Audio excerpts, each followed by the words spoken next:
दोस्तों, विदेश में पैसा कमाने गया एक लड़का जिसका नाम राजीव था, पूरे 2 साल बाद आज अपने देश भारत वापस लौट रहा था। हवाई जहाज से उतरने के बाद वह दिल्ली रेलवे स्टेशन पर ट्रेन में बैठकर अपने शहर के लिए रवाना हो जाता है। ट्रेन राजीव के शहर लखनऊ से पहले ही एक स्टेशन पर कुछ समय के लिए रुकती है। करीब 30 मिनट के लिए वह ट्रेन वहां ब्रेक लेती है, तो राजीव सोचता है कि अभी तो काफ़ी समय है, क्यों ना स्टेशन से कुछ लेकर खा लेता हूँ, और ट्रेन से उतरता है। जैसे ही वह स्टेशन पर देखता है कि उसके बूढ़े माँ बाप और उसकी अपनी धर्मपत्नी रेलवे स्टेशन पर भीख मांग रहे हैं। वह लोग राजीव को नहीं देख पाते हैं और उससे भी कहते हैं कि साहब कुछ पैसे दे दीजिए, 2 दिन से कुछ नहीं खाया है। राजीव जब अपने माँ बाप की ऐसी दुर्दशा को देखता है तो उसकी आंखें फटी की फटी रह जाती हैं। पत्नी जब अपने पति को देखती है तो वही रेलवे स्टेशन पर ही फूट फूट कर रोने लगती है। दोस्तों, ऐसी क्या दुविधा आन पड़ी जो राजीव के विदेश जाने के बाद उसके माँ बाप और उसकी पत्नी भीख मांगने को मजबूर हो जाते हैं। दोस्तों, ये कहानी दिल को तार तार कर देने वाली कहानी है। बड़ी ही दुख भरी कहानी है। बस थोड़ा सा समय निकाल कर इस कहानी को अवश्य सुनिए, क्योंकि हो सकता है कि कहीं ये आपके साथ आपके भी भविष्य में ना हो जाए। दोस्तों, यह कहानी आप सुनेंगे तो कहेंगे कि हकीकत में ऐसा नहीं होना चाहिए, मगर दोस्तों, यह सच्ची घटना की जानकारी एक ऐसे परिवार से है जहां 2 भाई हैं और एक का नाम राजीव और दूसरे का नाम अमित है। दोस्तों, दोनों भाइयों में अमित की शादी पहले हो जाती है, क्योंकि वह घर में बड़ा था। पत्नी घर में आती है जो कि पहले से ही बहुत तेज़ और तर्राक मिजाज की थी। बड़ी ही रोमांचक कहानी है दोस्तों, बस सुनते जाइए, क्योंकि भाभी के चक्कर में आकर देवर सब कुछ भूल जाता है। उसकी भाभी ने अपने देवर को अपने नैनों के जाल में बुरी तरह से फंसा लिया था। राजीव को अपनी मीठी मीठी बातों में इस कदर प्रभावित करती है कि जो कुछ भी वह कहती तो राजीव हर काम करने के लिए राजी हो जाता। दोस्तों, इसी के चलते नतीजा यह होता है कि फिर राजीव का भी विवाह हो जाता है। राजीव की पत्नी का नाम कविता था। उसका स्वभाव बहुत ही सरल और बहुत ही अच्छा था। कविता बहुत ही गरीब परिवार से थी, मगर वह बहुत ही अच्छी लड़की थी। कविता अपने ससुराल आती है, लेकिन राजीव कभी उसे अपनी पत्नी से सीधे मुँह बात तक नहीं करता। राजीव उससे कोई भी प्यार की बात नहीं करता था। अपनी पत्नी के सुख दुख किसी भी प्रकार से वह कोई बात ना करता। अगर कविता उससे बात करने की कोशिश भी करती, उस पर अपना अधिकार भी जताने की कोशिश भी करती, तो वह उसे धमका देता था, उसे फटकार लगा देता था। दोस्तों, क्योंकि राजीव पहले से ही अपनी भाभी के जाल में पूरी तरह से फंसा हुआ था। उसकी भाभी जो कहती वो वैसा ही करता था। कभी पत्नी को पीटना, कभी कुछ करना, कभी कुछ करना, क्योंकि भाभी से उसे बहुत लगाव था। भाभी के चक्कर में फंसा हुआ था, और जो भाभी के चक्कर में होते हैं वह अपनी बीवी को छोड़ ही देते हैं। राजीव अपनी पत्नी के साथ भाभी के कहने पर बहुत जुल्म करता था। आप भी देखना कहीं आपके घर के आसपास तो ऐसा नहीं हो रहा, क्योंकि किसी के भी साथ ऐसा हो सकता है। नतीजा यहाँ तक पहुँच जाता है कि जब राजीव उसकी भाभी कविता को बहुत ज़्यादा परेशान करने लगे, बिना किसी वजह के बात बात पर उसे झगड़ने लगे, उसे मारने लगते हैं, तो कविता अपने चचेरे भाई को बुलाती है, क्योंकि उसके घर में और कोई था नहीं। माता पिता पहले से ही दुनिया से जा चुके थे। बस एक चचेरा भाई था, और वह आता है और कविता उसके साथ अपने मायके चली जाती है। उधर राजीव की भाभी को सिर्फ पैसे से ही मतलब था। अब उसका रास्ता बिल्कुल साफ हो जाता है, तो वो राजीव से कहती है कि देवर जी, मैंने सुना है कि विदेश में जाकर लोग सऊदी अरब में खूब पैसा कमाते हैं। आप भी ऐसा करो ना, कुछ समय के लिए विदेश चले जाओ और खूब मन लगा कर मेहनत करना, पैसा कमाना, और जब पैसा हो जाएगा, पैसा ज़्यादा रहेगा, तो आप और मैं खूब मज़े करेंगे और उसी मज़े में अपनी ज़िंदगी काट लेंगे, और फिर मुझे भी अपने साथ विदेश ले जाना। अब राजीव भाभी की बात को टाल नहीं पाता, और 1-2 महीने में ही उसे वीज़ा भी मिल जाता है। और वह फिर विदेश चला जाता है।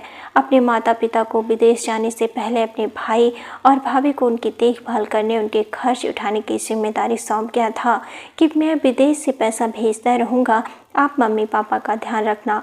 लेकिन जो वह भाभी होती है अपने पति अमित से कहती है कि जब तक राजीव विदेश गया है के वापस आने से पहले बुढ़िया और बुढ़े के नाम जो भी खेती प्रॉपर्टी है सब अपने नाम करवा लेते हैं, यह हमारे भविष्य में काम आएगी। सारी संपत्ति हमारे नाम आ जाएगी तो पैसा ही पैसा होगा।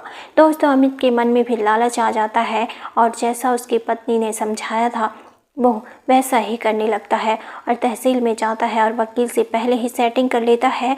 अपने बूढ़े माँ बाप को तहसील ले जाता है यह बोलकर कि सरकारी योजना आई है, आपको बुढ़ापे में पेंशन मिल जाएगी। बेचारे बूढ़े माँ बाप अपने बेटे की बात में आ जाते हैं और धोखे में अपनी सारी प्रॉपर्टी, सारी खेती, सारी ज़मीन, सभी अचल संपत्ति अपने बड़े बेटे के नाम कर देते हैं। और यह करवाने वाली सिर्फ राजीव की भाभी होती है जिसने दौलत का लालच अपने पति को दिया और सब कुछ अपने नाम होने के बाद वह लोग माँ बाप को घर से बाहर निकाल देते हैं और घर में ताला लगाकर बाहर चले जाते हैं। अब बेचारे माँ बाप के नाम तो कुछ रहा नहीं, ना तो उनके पास पैसा था, ना कोई सहारा था। बेचारे अपना पेट पालने के लिए गांव में थोड़ी दूर एक रेलवे स्टेशन पर भीख मांगने को मजबूर हो जाते हैं। दोस्तों, जो कुछ भी कोई दे देता तो वो खा लेते थे। कुछ समय के बाद कविता भी अपने चचेरे भाई के घर में नहीं रहना चाहती थी क्योंकि कविता की चचेरी भाभी उसे बहुत ताने देती थी। वह सोचती थी कि चाहे अब भीख मांगकर ही मुझे क्यों ना खाना पड़े, लेकिन यहाँ रोज़ रोज़ इतने ताने नहीं सुन सकती। लेकिन उसके बूढ़े सास और ससुर भी उसे स्टेशन पर भीख मांग रहे थे जहाँ कविता पहुँचती है और जब वह उन्हें देखती है तो उनके पास जाती है और गले लगकर रोने लगती है। अब उनके पास भीख मांगने के अलावा कोई दूसरा सहारा नहीं था। कविता अपने सास ससुर की सेवा करती है, उनके लिए भीख मांगती है, उन्हें जो भी मिलता खिलाते पिलाते और फुटपाथ पर उनके साथ पूरी रात गुजार दिया करती थी। कुछ समय बाद विदेश से जब वापस आता है और अपनी आंखों से रेलवे स्टेशन पर अपने माँ बाप और पत्नी को भीख मांगते हुए देखता है तो उसके होश उड़ जाते हैं। आसपास के लोग उसे बताते हैं कि उसकी भाभी ने सारी प्रॉपर्टी अपने नाम करवा कर उसके माँ बाप को घर से निकाल दिया और ख़ुद घर बेचकर कहीं और चले गए हैं। राजीव सोचता है कि भाभी के पीछे मैंने अपनी पत्नी को घर छोड़ने के लिए मजबूर कर दिया, उसे हमेशा तंग किया, उसे प्यार ही न दे सका। अब मैं क्या करूं? अपने माता पिता को खोजते हुए रेलवे स्टेशन पर पहुंचता है तो देखता है कि माता पिता बेचारे भीख मांग रहे होते हैं। इतने में ही उसकी पत्नी काजल, जो कहीं से पानी लेने गई हुई थी अपने सास ससुर के लिए, वो जैसे ही अपने पति को देखती है आकर उसके पैर छूती है और रोने लगती है। वो वैसे ही उसका सम्मान करती है जितना पहले करती थी। तभी राजीव को अपनी गलतियों का बहुत पछतावा होता है और उसकी आंखों से आंसू टपकने लगते हैं। चारों एक जगह पर बैठकर एक दूसरे को गले लगकर रोने लगते हैं और अपना मन हल्का करते हैं। दोस्तों, पिता ने बताया कि तुम्हारे भाई ने हमारे साथ बहुत गलत किया, सब कुछ बेटा उन्होंने अपने नाम करवा लिया, तुम्हारा हक भी छीन लिया, लेकिन तुमने भी तब हमारी एक ना सुनी थी। वह तो हमारी बहू कविता है जो इतना सब होने पर भी हमारी सेवा कर रही है और यह हमें ना मिलती तो आज हम कहीं ना रहते और हम फुटपाथ पर ही मर जाते। और जिस पत्नी को तुमने कभी नहीं चाहा वही तुम्हारा मान सम्मान कर रही है। ऐसी बहू क्या कहीं ढूंढने पर भी मिल सकती है क्या? यह सुनकर राजीव रोने लगता है और अपनी पत्नी कविता से कहता है, जो गलतियाँ हुई हैं, भूल हुई हैं मुझसे, उन सब के लिए मैं बहुत शर्मिंदा हूँ, मुझे माफ़ कर दो, मैं तुम्हें समझ नहीं पाया। जो कविता कहती है कि इसमें आपकी कोई गलती नहीं है जी, आपको तो भाभी ने अपने बस में कर रखा था। अब आपकी आंखें खुल गई हैं तो इससे अच्छा हमारे लिए और कुछ भी नहीं हो सकता। तो राजीव कहता है कि अब तुम सबको ये काम करने की ज़रूरत नहीं है, मेरे साथ यहाँ से चलो, हम मेहनत करेंगे, मजदूरी करेंगे। क्योंकि दोस्तों, उसके भी पास पैसा नहीं था। अब नहीं था, जो कुछ पैसा था वह सभी उसने अपनी भाभी के अकाउंट में डाल रखा था। दोस्तों, राजीव अपनी पत्नी और माँ बाप को वहाँ से लेकर दूसरे शहर चला जाता है और एक शहर में छोटा सा कमरा किराए पर ले लेता है। वहीं मंडी में एक सब्जी वाले के पास पल्लेदारी का काम करने लगता है और गाड़ियों में सामान लोडिंग व अनलोडिंग करने का काम को करने लगता है।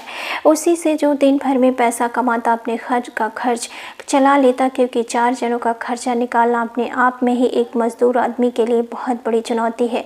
धीरे धीरे ऐसे ही चलता रहता है। तो एक दिन उसकी पत्नी कहती है कि आप मुझे एक सब्ज़ी की दुकान खुलवा दो, मैं सब्ज़ी बेच दिया करूँगी, आप काम करते रहना, हमें थोड़ा और सहारा हो जाएगा।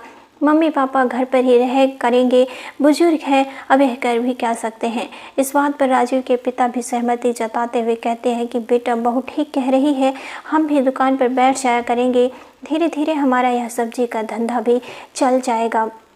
राजीव मार्केट से अच्छी सी जगह देखकर सब्जी की दुकान खुलवा लेता है और सब्जी में अच्छी बिक्री भी होती है, पैसा बचने लगता है। धीरे धीरे पैसा इकट्ठा होने लगता है। किराए का मकान इन लोगों ने ले रखा था, मकान मालिक का किराया भी चुका देते हैं और एक छोटा सा 100 गज का प्लॉट भी खरीद लेते हैं। खरीदने के बाद धीरे धीरे कुछ और पैसा जमा करते हैं और खूब मेहनत लगन से कमाते हैं और घर भी बना लेते हैं। मंडी में काफ़ी समय से काम करने से राजीव वहाँ की लेन देन को भी अच्छे से समझ गया था और वह फिर अपनी खुद की एक आढ़त खोलता है और उनका बढ़िया रोज़गार होने लगता है।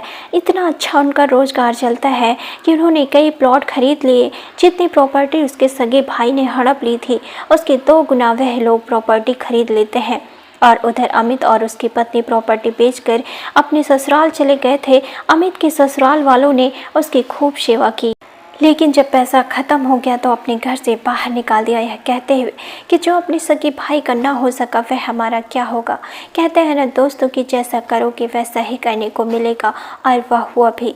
उन्हें भी धक्का देकर बाहर निकाल दिया गया। वह दर दर की ठोकरें खाने को मजबूर हो गए। एक एक पैसे के लिए तरस रहे थे।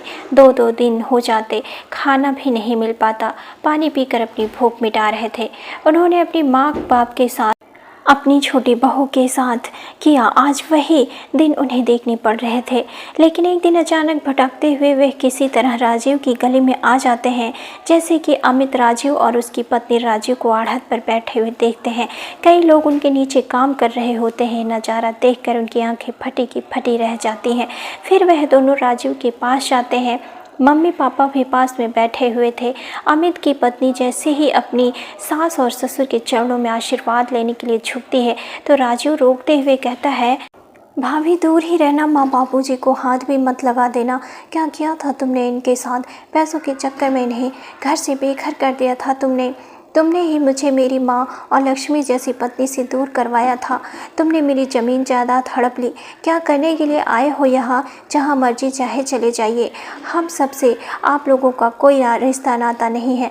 लेकिन उनकी ख़राब परिस्थिति को देखते हुए उनके पिता कहते हैं कि बेटा, अमित से गलती हुई है, पहले तुमसे भी हुई थी, इससे भी हो गई है। जो भी है, यह है तुम्हारा भाई ही, जो होना था हो गया, अब इन्हें माफ़ कर दे। इस पर राजीव की पत्नी भी कहती है कि हाँ माँ बाबूजी सही कह रहे हैं, यह जैसे भी हैं तो हमारे परिवार के भैया भाभी। कहीं और काम करने जाएंगे तो हमारी इज्जत मिट्टी में मिल जाएगी। आप इन्हें भी कोई छोटा मोटा काम धंधा शुरू करवा दीजिए। हमारे साथ जो भी इन्होंने किया है आज उसका फल भी भुगत चुके हैं। आखिर यह है तो मेरी जेठानी ही आज मेरे लिए पूजनीय है। अब राजीव का गुस्सा भी ठंडा हो जाता है। उसको भी समझ आ जाता है कि जो हो गया है अब वह दोबारा लौट कर तो नहीं आ सकता। वह अपना पैसा लगा कर अपने बड़े भाई का भी काम शुरू करा देता है। दोस्तों, दोनों भाई अपने अपने काम को अच्छे से संभाल लेते हैं और अपने परिवार के साथ बड़े ही प्यार मोहब्बत से रहने लगते हैं। दोस्तों, यह कहानी आपको कैसी लगी? हमारी कहानियाँ पारिवारिक होती हैं। अगर कहानियाँ आपको ज़रा सी भी पसंद आई हो तो हमारे चैनल को सब्सक्राइब कर लीजिएगा। आप लोग राजू और कविता के बारे में क्या विचार रखते हैं, हमें कमेंट में ज़रूर बताएं। धन्यवाद। मिलते हैं एक और नई कहानी के साथ, तब तक के लिए जय हिंद। दोस्तों, यह कहानी सुनाकर मेरा उद्देश्य किसी की भावनाओं को ठेस पहुंचाना नहीं है, बस आप लोगों को सचेत करना है, सतर्क करना है और सावधान करना है।